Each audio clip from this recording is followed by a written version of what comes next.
What's happening, guys? I'm Dan. Welcome back to the channel. Thanks for clicking on the video.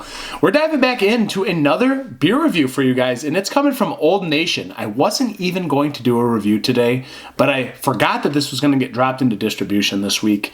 It's brand spanking new from Old Nation. It's called Derecho. This is a hazy double IPA, clocking in at 9% ABV, 65 IBUs, and they use Nectaron, Talus, and some other good things in the mix here, guys. Obviously, they put the whole malted oats, malted wheat. On the side of the can, we have drawing inspiration from natural phenomenon that lends its name Derecho. Hazy double IPA is brewed with a dynamic blend of the latest hop varietals and unleashes a whirlwind of captivating aromas and flavors. So every release of Derecho will use a different blend of the newest hop varietals available to the market. So it's my first time looking at the can. They're kind of doing what like Hop Butcher does and Arvon does. They're catching on to new trendy hops, and then they're doing different recipes based on which hop varietals they want to use. It's good. It drives demand. It seems to work for other breweries, so I see why Old Nation is doing this. They're kind of trying something new because we all know them for the M43. We all know them for Boss Tweed. Honestly, some of the beginning best hazies or New England styles you could get in Michigan straight up. So good to see them trying something new and stay on trend. This was packaged on 9/13, and today is the 29th time of recording, so pretty darn fresh, man. I love that.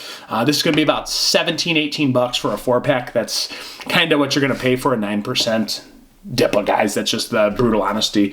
But I'm pretty excited to try this with you guys. Again, I wasn't even going to review today, but thought this would be worth a review for you guys. Just kind of excited to break it down and see what it's about. So let's go right to the proper glassware, that Old Nation glassware, baby. Kind of dirty though, man, hard water. So first impressions. Clearly not as hazy as their Boss Tweed and M43. It's a lot thinner through the middle, and it's not nearly as hazy, even though they're calling it a hazy double IPA. That's fine. Maybe they're not classifying it as a DIPA or a New England style, if you will. Maybe they're just going with hazy. I've seen beers in the hazy category that aren't actually New England styles. It's still a part of the New Orthodox series, which we see quite often from Old Nation. So it's kind of what you're getting, guys. You can see I don't have to go into great detail. This is what that sucker's looking like. We have a little bit of slim to moderate carbonation stream to the top, maybe a little bit of thinner particulate through the middle, maybe a little bit of haze, but just looks like a normal IPA. It doesn't look like anything that's going to blow you away in the New England style category. Again, maybe it's not intended to be that way.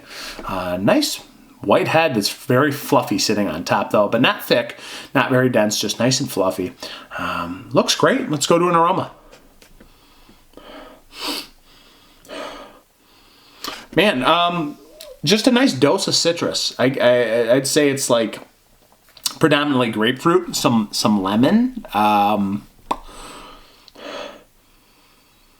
Definitely like a juicy navel orange as well. Like I feel like that's maybe the most pronounced. That and grapefruit punching off the top.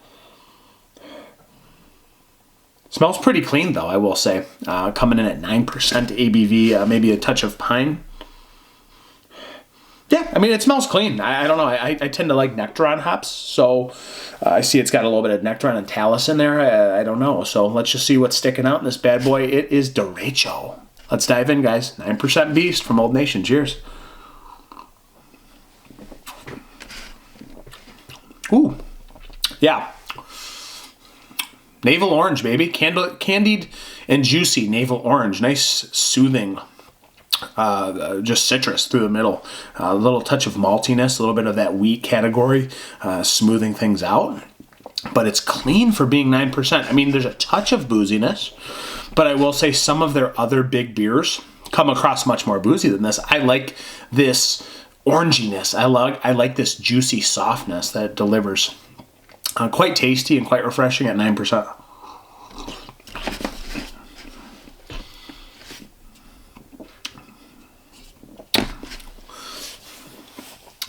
It's nice. I mean, it's got that sweet, juicy quality. Again, that intermingling of navel orange, a touch of grapefruit, maybe a touch of stone fruit in there as well.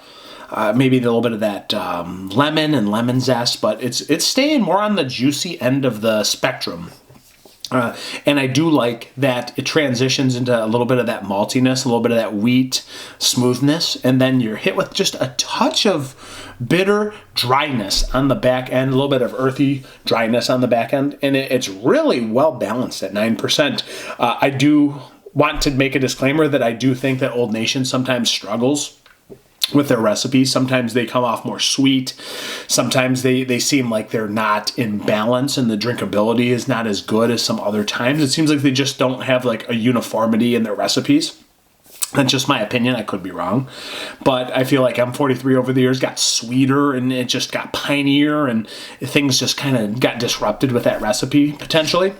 This one, very dry, like and drinkable at 9%. It reminds me of a solid Arvon beer, just coming in with that dryness, a little bit of that zippy, refreshing quality at 9%, which you don't see in a lot of beers at 9%. But this is pretty good. Like if you're expecting a haze bomb, though, you've come to the wrong place. Like that's not what this beer is. It's almost like a Midwest IPA /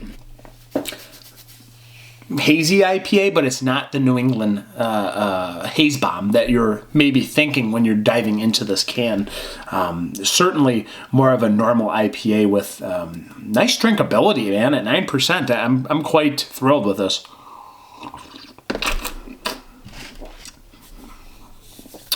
Zippy smooth citrus. It's good. Again, the piney softness on the back end, not too bitter either at 65 IBUs. Drinks really well. Clearly they had to drive some dextrose into that to get the ABV up, and it's worked really well, and it's a very solid recipe from Old Nation. I'd say this is a step in the right direction for them rather than just making haze bomb after haze bomb and hazier and just throwing different hop profiles in and just throwing and see whatever sticks on the wall. This comes across as a more complete recipe. It comes across like it's been more well refined and thought of. But again, if you're looking for a New England style haze bomb, this is not what you're going to get in the Derecho today. So again, they'll come out with a new variety, different hop profile. But coming in at 9%, I'd say this is stellar. And I'd say it's actually a nice change up from Old Nation. I see they've done other beer categories or different varieties and styles. This one, I'd say, is a good home run. I'd say it's done very well. And I enjoy this one. Yeah, man, that Nectaron slaps a little bit. I like that orangey navel, beautiful navel orange. So drinkability on point, touch of booze at best, but guys, it's really well balanced, and this is a pretty smooth beer at 9%. I dig this big time. So rating, I'm going to go with a 4.2 out of 5 because the drinkability is solid, man. And I could go higher, but that's where I'm sticking today. So 4.2 out of 5 for the Derecho, guys. Hazy Double IPA. Thank you so much for being here. I hope you enjoy the review. I'm Dan. I'll catch you on the next one. Cheers.